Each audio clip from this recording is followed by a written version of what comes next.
ابو بکر عمر کے اسلام پہ تو جو پھر میں تو نے ٹھیک پوچھا تھا کہ رسول صلی اللہ علیہ وسلم کے وفات کے دن کس کی ارتداد ہوئی تھی، اس کا جواب آپ نے دیا تھا آپ کے بخاری میں، ان کے وفات کے دن ہی سے صحابہ مرتد ہو گئے تھے.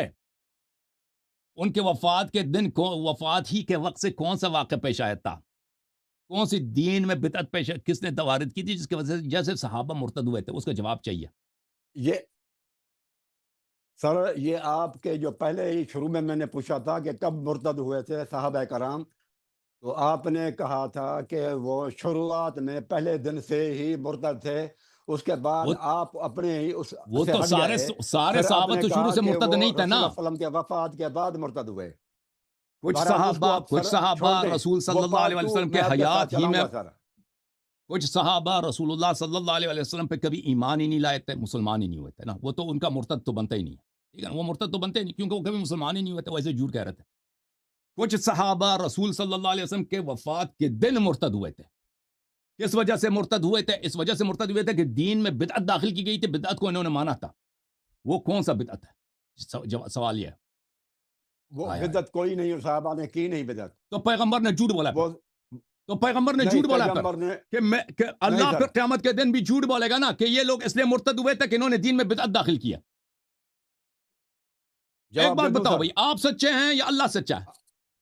نبی سچا صلی اللہ علیہ وسلم. جواب دے دو. تفسیر سر صافی میں، تفسیر صافی جلد نمبر 5 میں ہے کہ وہ جو صحابہ مرتد ہوئے تھے جو رسول اللہ صلی اللہ علیہ وسلم حوض کوثر سے ہٹائیں گے کہ انہوں نے بدعتیں کی تھی، اس میں لکھا ہوا ہے وہ امتی ہوں گے. اور صحیح مسلم میں سنی کتب کے اندر بھی یہ روایت ہے کہ وہ جو ہے نا تفسیر صافی کو امتی سر، وہ دیکھیں میں آپ کو بخاری دکھا صحابی دیتا ہوں، رسول تفسیر کے صافی صحابہ دکھائیں. نہیں ہیں. تفسیر آپ نے پہلے بھی حوالہ دیا تھا، تفسیر مجموع البیان کا جھوٹا حوالہ دیا تھا، وہ عبارت تفسیر مجموع البیان میں نہیں تھا. اب تفسیر صافی میں دیکھیں، اجازت دیں، اس طرح تفسیر صافی اس طرح نہیں ہے کہ اس میں سب باتیں معتبر ہیں، شیعوں کے لیے مقبول ہیں، ٹھیک ہے نا.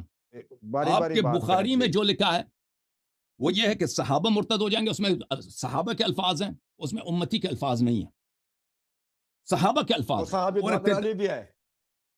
ٹھیک ہے، یہ تھی بات نہ کاٹیں، بات نہ کاٹیں، دیکھیں بات نہ کاٹیں، بات نہ کاٹیں بھائی.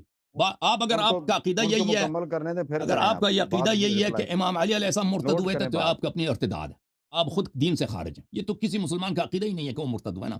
بات ہو رہی ہے آپ کے ائمہ کی، جس کے ایمان پہ اختلاف ہے وہ امام علی علیہ السلام نہیں ہے، امام حسن امام حسین علیہ السلام نہیں ہے. جن کے ایمان پہ نزاع ہے وہ آپ کے امام ہیں، آپ کے خلفاء ہیں، آپ کے صحابہ ہیں. اہل بیت علیہ السلام کے ایمان پہ کوئی مسلمان نزاع کرتا ہے؟ خاموش. اب بات اس بات پر ہے کہ آپ کے کتاب میں لکھا ہے، بخاری میں لکھا ہے کہ جو مرتد ہوئے تھے وہ صحابہ تھے، امتی نہیں تھے. کب مرتد ہوئے ہیں؟ روز وفات نبی صلی اللہ علیہ وسلم. کس لیے مرتد ہوئے ہیں؟ کہ اس لیے کہ دین میں انہوں نے بدعت داخل کیا.